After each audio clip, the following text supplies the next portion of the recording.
Hello and welcome to episode 10 of the Universally Epic Podcast, your go to Universal Orlando trip planning podcast. I'm your host and travel agent, Jim Klein, and in today's show, Universal has announced the music lineup for Mardi Gras and also gave us a sneak peek of some of the foods coming to the festival. We also continue our series on opening day attractions, where we're going to discuss the fan favorite attraction, Jaws. Um, but first, we do have a big announcement on the podcast. But before we get to that, I want to just go behind the curtain here, and we had some technical issues this week while we were recording. So our big announcement is for someone that's not going to be on until the first couple minutes of the show. So bear with me here. All right, but to move on, we have a huge announcement for the Universally Epic podcast. Um, and if you've been listening for the past 9 episodes, you kind of know what was coming. Um, I would like to welcome to the podcast a familiar face. She's been very helpful in getting the podcast up and running. And now the new co host of the Universally Epic podcast, Taylor Franklin. Now, this is when Taylor was like, "Oh, I'm so excited. Yes, I can't wait. Yeah, this is the best thing ever. I love this. Thank you so much." And then I said, "No, thank you, Taylor. You've been great. You've been on so many episodes. We get along so well." And she's like, "Yeah, no, we do. It's awesome. I love it. All right, cool. Let's move on with the show." All right. So that was it. That was the beginning that you missed. So then we get into talking about uh, Mardi Gras Festival. Now the Mardi Gras Festival runs February 1st to March 30th. They just released the musical acts. Now, the musical acts are included in your admission ticket. So let's go over some of them. We'll run through. And then at some point, Taylor is going to come back in here and you'll hear her and it'll go on like nothing ever happened. So here we go. On Saturday, February 1st is T Pain. Saturday, February 8th is Joe Jonas. Saturday, February 15th is Cool in the Gang. And this is in the original um, recording. That's when Taylor jumped in. She's like, "Cool in the Gang. I haven't heard about them in so long. They're pretty old." I'm like, "Yeah, they are kind of old." And then we go on to February 16th is Juanis, and I was like, "I don't know who Juanis is," and she was like, "Yeah, no, I know who Juanis is. Like my mom brought us up listening to Juanis." I'm like, "Wow, that's amazing." Okay, February 22nd, Scotty McCreery. Saturday, March 1st, Foster the People. Saturday, March 8th is Illenium. And Saturday, March 15th is All Time Low. And then this is when it starts the recording back up. So thank you guys for bearing with me and enjoy the rest of the show. Then on Sunday, March 16th, you have Lawrence. March 21st, which is a Friday, is Coco Jones. Saturday, March 22nd, DJ Paulie D. And then finishing it off on Saturday, March 29th is TLC. So there's a big variety here. That is certainly eclectic. Yeah. What? Yeah. Honestly, there's like two here that I would go see, and really it's just for one song each, like so I would I pick just I would the probably go selection. Foster the People. I like Yeah. that. And hmm and I do like All Time Low as well. So Me too. yeah. So and Um, then yeah, I mean there were a few on there that I was like, maybe I definitely would go see Cool in the Gang just to say that I saw them. yeah, it's kind of cool. Um, Yeah, that is it's a surprise, it's also that's it's nice that yeah. they're a part of it. Weirdly enough, I haven't heard anything about Cool in the Gang in the past like 10 years probably. Uh, Um, and in the past like 4 months, I have now heard about Cool in the Gang twice, and it's been a surprise appearance both times. hysterical. That's hysterical. Yeah, it's definitely a mixed bag of music. So I guess there's something for everyone. You can plan your trip around some of these. One thing is like you don't have to pay, right? Let's make sure everybody knows that. Yeah. Like it's all part of your admission ticket, so Mhm. that's kind of cool. So you might as well, check it out if you're there on a weekend during Mhm. Mardi. Well, and if you're someone that really likes live music, that is like perfect. Because I mean, even Yes. if it's like not a band or person that you're really into, it's still something that's like, oh man, Yeah. why not? Yep. Exactly. Yeah. Exactly. It's definitely a cool little bonus for getting in the park during those days. Yeah. Um, so next, we're gonna go over some of the food. So they just released some of the food, not all of the food that's gonna be at the festival. It's kind of like a little sneak peek. So what we're gonna do is I'll read off the menu descriptions, and we'll kind of go back and forth whether or not you're in or out on these dishes. Oh no, There's I'm some that are so really good, picky. but some are, maybe you might not want. So here we go. Okay. At the Canada booth, which I know it's an international festival of Carnival, so it is interesting to see Canada on there. I don't know why. It just doesn't seem like it fits, but I guess it does. Um, so Canada booth is hot maple lacquered salmon. It's got a maple syrup glaze served with mixed salad of chickpeas, dried cranberries, tomatoes, baby kale, and a mustard vinaigrette. I'll let you go first. You eating it or you're not? I'm out on the fish, but I would eat the salad. Okay. Yeah, so this salad is amazing and it looks great. So I love like dried cranberries with a Me too. vinaigrette. Like it's just so good. And with the baby kale that's a good salad. And I honestly I'm all in on the maple salmon. So not to bring it on to the other side of Orlando, but Le Cellier used to have this like maple glazed salmon that they like rolled up. This is way back in the day. Rolled up like a pinwheel and then seared. It was so Okay. good. This reminds me of that so much, and it was so delicious. And I'm all in on this dish. It looks so good. It sounds good, but I don't do fish most of the time. Okay. So it like the salmon is off-putting, And but the rest of it sounds really good. yeah, when it comes to theme park out of a food booth, it's kind of hard to go seafood though. To be honest with It's you. a little scary. I'm not gonna lie, it's a little scary. The next one is a China booth. All right, spicy Szechuan chicken bites. So it's crispy chicken topped with Szechuan powder, chili, sesame seeds, and it looks like white rice served in a takeout box. Um, Listen, I'll go first on this one. Like it just, it seems a little bit just like Chinese takeout. You know what I It's mean? Like just like I think I'll pass on this because they don't give us pricing on here, but I'm mhm. sure it's a decent amount of money just because they're putting in a white takeout box, Chinese takeout box. But like, Yeah. I don't know. It doesn't that doesn't excite me. I'm sure it's fine. Like I'm sure it's Mhm. good. It's fried chicken with Szechuan peppers. It's probably very good, but I don't know. I'll use my money on something else. Yeah, I mean, I'm kind of in the same place. It would be one of those things that probably like Noah and I would share, Yeah. and it would just be Just to like try a, oh, we'll just like we'll try it, but like it. I don't do spicy a whole lot either. I'm so picky. This is such a bad. Okay. So I'm the foodie and you're you're the picky one. So I'm so picky. But then there are like really weird food choices that are like, but I thought you were picky. Hold on a second. well, hopefully one of these you'll like. It sounds good. It sounds good. And I would eat like one or two of them. Yeah. And then I would be like, this is too much spicy. We'll All put that right. away. All right. Next we have a Columbia. It's this is a Colombian burger. It's an all beef burger with a Colombian twist. It says here, topped with Monterey Jack, pineapple cabbage sauce, cilantro garlic sauce, and potato sticks. Sounds like a mess, to be honest with you. But I couldn't eat it if I wanted to. I'm so allergic to pineapple. oh, really? Okay, that's good to know, huh?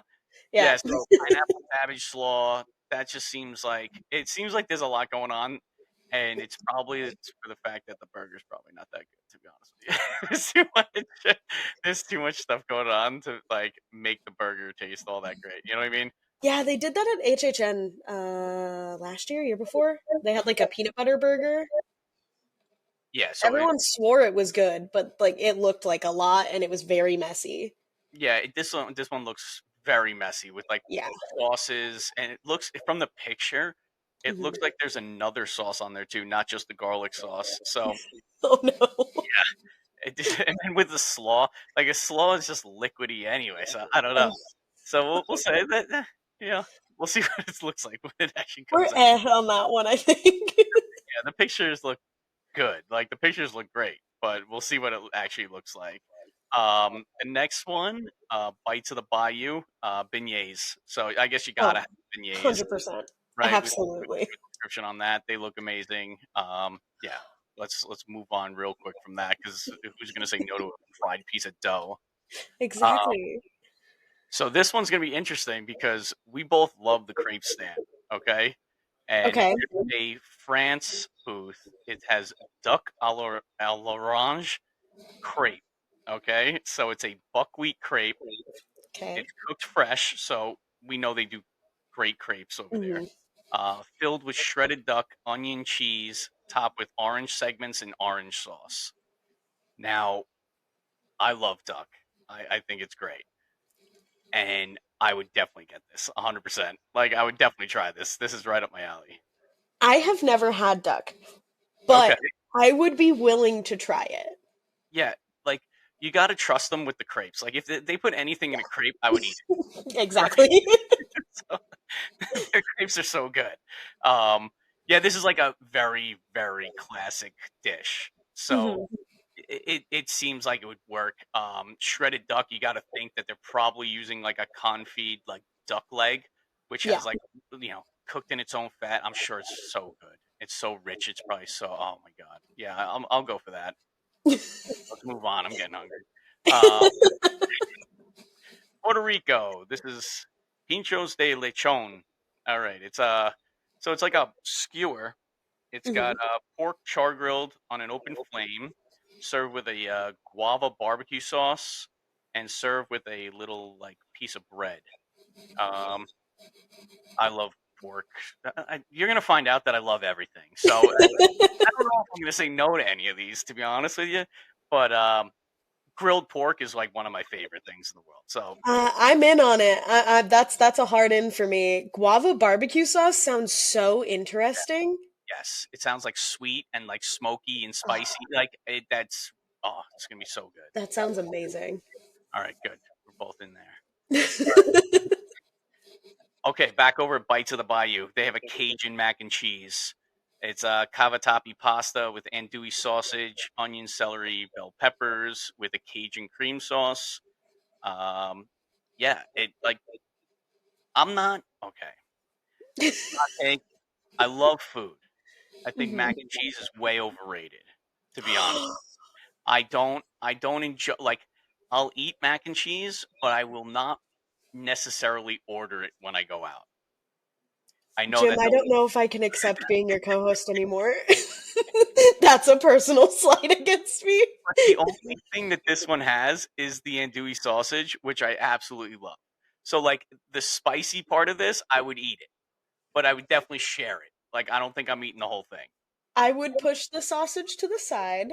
That Okay, give it can to me. Noah can eat that, Yeah, or yeah, yeah. you can eat that, and I will eat the rest of the mac and cheese. All right, good deal.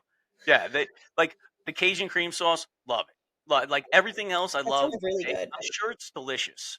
And if I looked at it, it's more like I'm not a big pasta guy, to be honest with you. I don't like. I'm not a big. Yeah, I'm really not. And it's weird. It's a very strange thing. Like I don't go out and order pasta dishes. Like I really don't. Um, but when it has the andouille sausage in it, I might. So I would eat it, obviously, but I would probably share it. I could eat pasta breakfast, lunch, and dinner. I love pasta. All right, so the next one is India. It's a potato dosa, which is like well they're putting it in like a crepe. Usually like a dosa is like almost like an empanada looking thing, Okay. but this is in a savory crepe filled with potatoes, onions, black mustard seeds, and it's served with a cilantro dipping sauce. Eh, I don't know. This one, I love Indian food, but I don't know. I think I'll pass. Like, Yeah, I think I'd pass on that one too. not really. It's not exciting to be Mm. honest. Um, all right, here we go. Germany. I'm all in on Germany most of the time. Um, and I'm gonna butcher this name. Leberkas. It's called Leberkas. All right, it's a traditional Bavarian beef and pork meatloaf. It dates back over 200 years. It says here. The meat is grilled right to order, then served on a delicious pretzel bun with sauerkraut and sweet mustard. So you put sauerkraut on anything, I'm eating it. I'm not gonna lie. I love sauerkraut, and I love it. I love it. And pretzel buns, I'm in on this altogether. But what it looks like in the picture is it looks like almost like Scrapple from Philly, from the Philly. I don't know if you know what Scrapple is. Okay, I do. Okay, so that's what this piece of meat looks like. It says meatloaf, but it's almost like it's made like that, Okay. and it looks phenomenal. Like with the sear on it, it looks so good. And It I'm sure sounds like, just from the description, it sounds like a texture nightmare. That sounds like something out of my worst nightmare. see, you're out. I'm so in on this. I I'm probably so out. overdue. You can try that one on your own. I am so out. Yeah, so so those are the ones that they kind of gave us a little preview of for now. Not bad. I think they did a pretty good job with the previews. From for the most part, I think we need them all. Yeah. Yeah, so that's not bad. Um, yeah, so like we said in the last episode, if you're heading down the Mardi Gras, oh, one thing have to say on Mardi Gras, they do have a festival pass down there. I believe it's 75, it's $65, right? And you get this like lanyard, and it's for $75 worth of food and drinks. So if Mm. you plan on eating and drinking during this event, it might be worth it. You save $10 and you get to snack a little bit more. So I don't know. It's a that's $10 is not a huge savings, but it is still a savings if you're going to go. I'm sure I don't know what they haven't given us pricing either, but I'm sure they're in that like $8 to $10 range each. And then if Yeah, you're adding drinks onto it and everything, like you can get to $75 pretty quickly. pretty fast. Yeah. Yeah. So, also, if you're going down, definitely look into the dining card promotion that they're running right now. Like we said, you could say you can get a up to $1,000 dining card if you book during Mardi Gras. So reach out to us if you're interested in doing that. Um, so right now we're going to take a break, and then when we get back, we're going to get into our series on opening day attractions at Universal, and we're going to get into talking about Jaws. So stay right there, and we will be right back. The Universally Epic podcast is brought to you by the Magic for Less Travel, a Universal You Preferred travel agency. If you are looking to plan your next Universal Orlando vacation, let's do it together.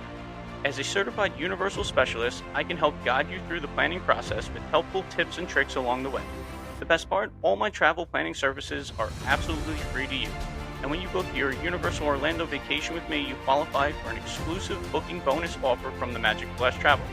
A $25 Universal gift card for all vacation packages over $2,500. Ready to start planning? Email me at jim.klein@themagicforless.com to start planning your next epic Universal vacation. Welcome back. Um, we are going to continue on our opening day attraction series. We're gonna go with Jaws because I love Jaws.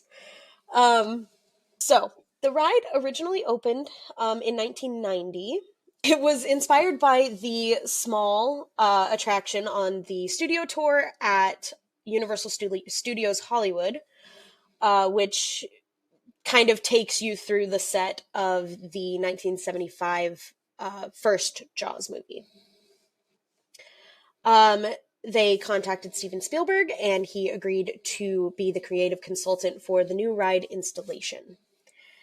As with a lot of the opening day attractions, there were a lot of issues. It opened in July with the rest of the park, and by August, it was already shut down. Um, That's it, crazy. yeah. I didn't realize that there was like so little downtime between when it opened and then when it shut back down until I was doing the research for this. But that's crazy. It was open. So Universal Studios Orlando opened on July 7th, and it closed, I believe, in the beginning of August. So it was Yeah, only 2 months. up for a few weeks. That's so Um, crazy.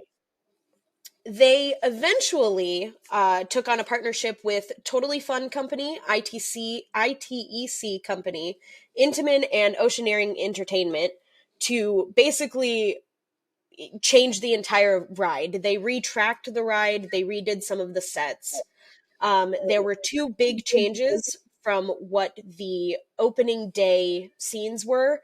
The first of the big changes was the opening scene. It used to be Bruce would bite the side of the boat and kind of like spin you 180 degrees. And then they changed that to the gas stock explosion. Okay. And then the finale of the ride got changed from what used to be the kind of almost a replica of the ending of the first Jaws movie, where he fires the rifle at the air tank in the shark's mouth. And then it got changed to being loosely, very loosely, based off of the ending to Jaws 2, where he bites a live wire that's attached to a high voltage barge and then he burns. Yeah. Yikes. So supposedly that first one was supposed to have like bits of shark like flying through the air when he Yeah, it was got supposed to have shot. viscera. Could you imagine that today? Could you imagine that even a thought to, to blow up a shark or like to do anything like that where something just blows to pieces? I just don't even know how you would how do you advertise that? Oh hey, come get on our ride where we blow up a shark. Just crazy. It's so 90s, it's not even funny. Like that's so of the time. It's just so Exactly. like that extreme era of like, here's the shocking part. We're gonna blow up this thing at the end. Exactly. Yeah. So during this kind of installation redo of the track and the sets and everything, they shut down the ride for 3 years. It reopened in the spring of 1993. That goes back to like what we were talking about last week, where it was like the studio wars between Disney and Universal, they rush so many things to get done, Mhm. and it just was so bad for just guests alone because Yeah. they advertised Jaws so much leading up Mhm. to the opening day, and then it was a complete failure, and it just stinks. Like, Grant, and then to be down for 3 years is way too long. Like, that's so Yeah. long. But like, I guess obviously the problems that they had, and there was a lawsuit, right? Yeah, Was it? Yep. they ended up the original company that they were with, which I actually don't have written down. But the original company that they were with that originally did the ride, they sued them for neglect for the ride. Um, and it was a really long and lengthy legal battle, which is part of the reason they couldn't open it until 1993.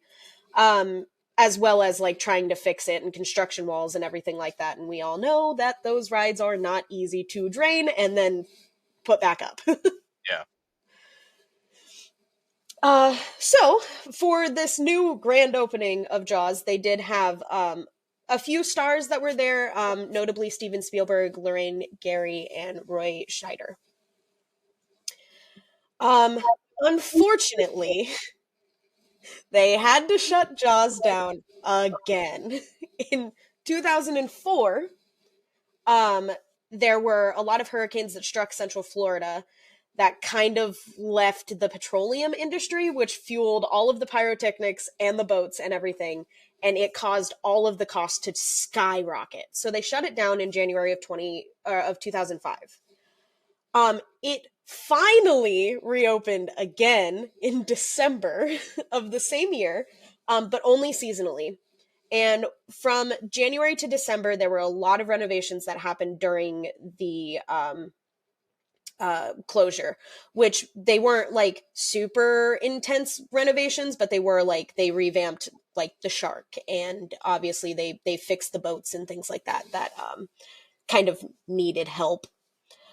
Um, People wanted this ride so badly that in February of 2007, they finally opened it back up year round. So for 2 full years, it was operating only seasonally. And it's one of the more popular rides at the Hmm. park at the time. Like, And it was everybody wanted right to go. there in the middle. Yep, yep, it was huge, and took up Hmm. so much space too. There was so much space there. Yep. Um, from February 2007 to 2011, it was refurbished every year. So it shut down for a period of time. Universal does this all the time. We see it a lot with like the older rides and stuff. They do this all the time. They shut it down for a couple of months, they fix everything, and then they bring it back. Unfortunately, the ride would see its end in January of 2013 when they started making progress on the Wizarding World of Harry Potter. The only thing that really remains of the Jaws ride is Bruce, and he hangs in Fisherman's Wharf in San Francisco, and the Amity Bar is also right there. Yeah, you got to get your picture with the shark every time you go, right? Like, Every time, every every time. time. And then I haven't had it, but have you ever had the shark bite at the bar there? I have not. Okay. Have you seen the little show that they do though? Yes, I Yeah, love it. yeah, I want to get one just to see that happen. Me too. Yeah, It's so fun. I really love and I really wish that they would do a little bit more with the theming as far as Amity Island goes, but I know that it's kind of just an homage to like what used to stand there. yeah, But now it's the lagoon and they do the lagoon shows and everything and that's fine. But I do yeah. wish Jaws was back. Yeah, Jaws was such a good ride. It was so exciting, and like the actors were great in it. It wasn't like corny, it was done really well. They did a Mhm. great job on the boats and the scenery and you just it was great. It was great. And when you're inside that like warehouse and the shark and the Oh, pyrotechnics in there, yeah. it's just it was so good. It was such a great Mhm. ride. It was such a great ride. And these opening day attractions are like what what made people like really start saying like, "Hey, they're doing different things over here in Orlando." Right? Yeah. Like, these are different than what you can find on the other side. And it was so good. It's just unfortunate that there was so much downtime to begin with, and like you said, the lawsuit took a long time, and I'm sure they couldn't touch the ride until the lawsuit was like kind of cleared up, and Yeah. it's just That unfortunate, you know? Yeah, and it really kind of happens that way for a lot of things too, where like if any kind of legal issue arises, copyright or anything like that arises, it takes so long to get through the legal process that like by the time you get done with it, I mean honestly, they probably realistically, though we don't know exactly how much time, um realistically they probably had like a year to work on it by the time the lawsuit was over. Yeah. Yeah, so it was, you know, I loved it as a kid. I absolutely really like it was one of the rides that you look forward to. Same thing with like ET. Like, all those rides were great. They were great. The Mhm. rides were great when they were working. And that's the thing. Um, you know, but what replaced it is so massive, right? When you Yeah. think of like the Wizarding World, Mhm. really like Universal, I guess from a business standpoint, like made the right call there. Obviously, Definitely. because that's so huge.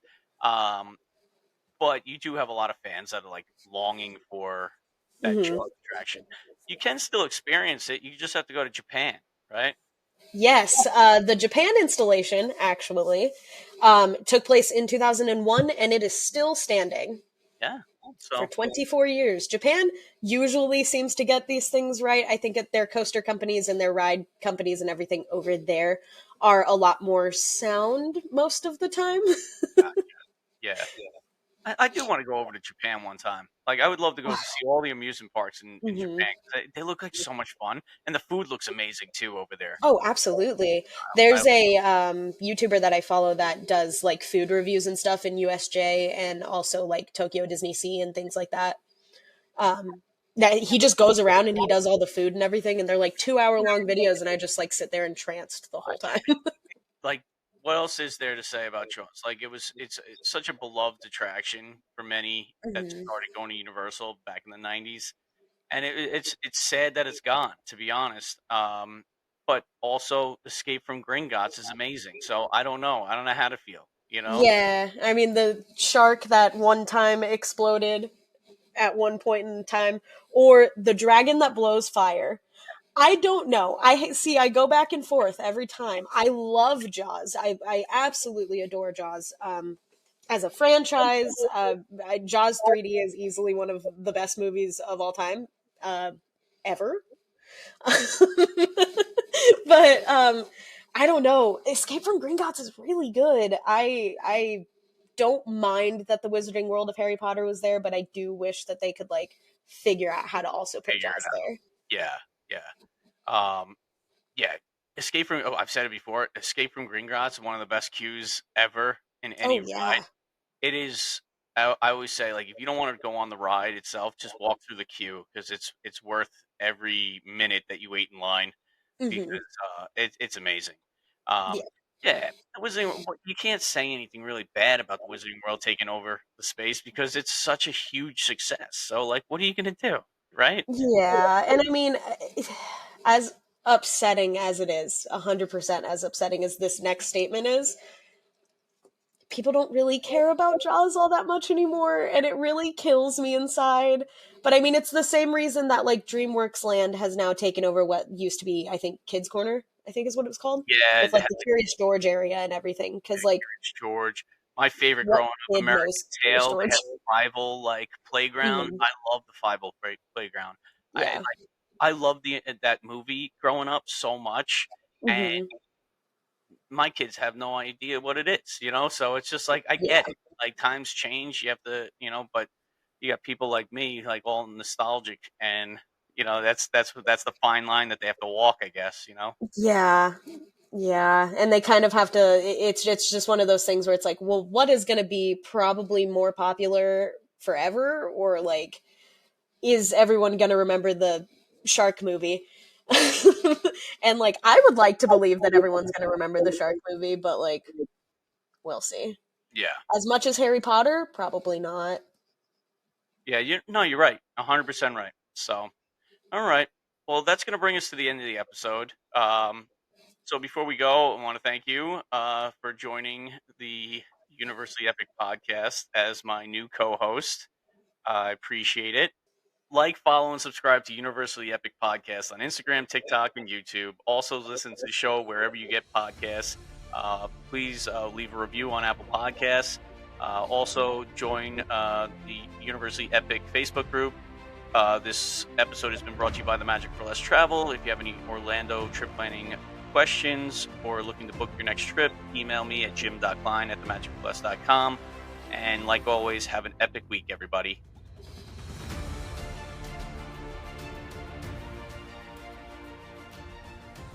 Like and follow. Like and follow. Like. Oh my god. The outtakes are gonna be as long as the show. All right. That was a rough start, huh? What's that? Did it just crash for you? No, no, I don't think so. It Why? just kicked I me don't. out of the meeting. Oh no. Did you come back in? Yeah, I'm here now. Okay. All right. I hope that works. Oh man. All right. Jesus, this is gonna be first one. Huh? All It's right. okay. All right. So, did you hear them all or no? I think I missed the last two. Okay. So I got you heard March 15th, I think was the last one I March heard. 15th all time low. Yeah. Okay. So the ride, oh my god, this is harder than I thought it was. Oh no.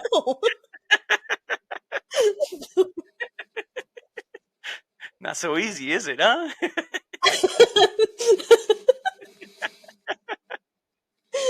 Oh no. Okay.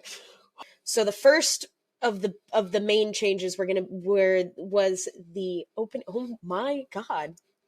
You got it. You got it. So everybody like and follow and subscribe to Universe.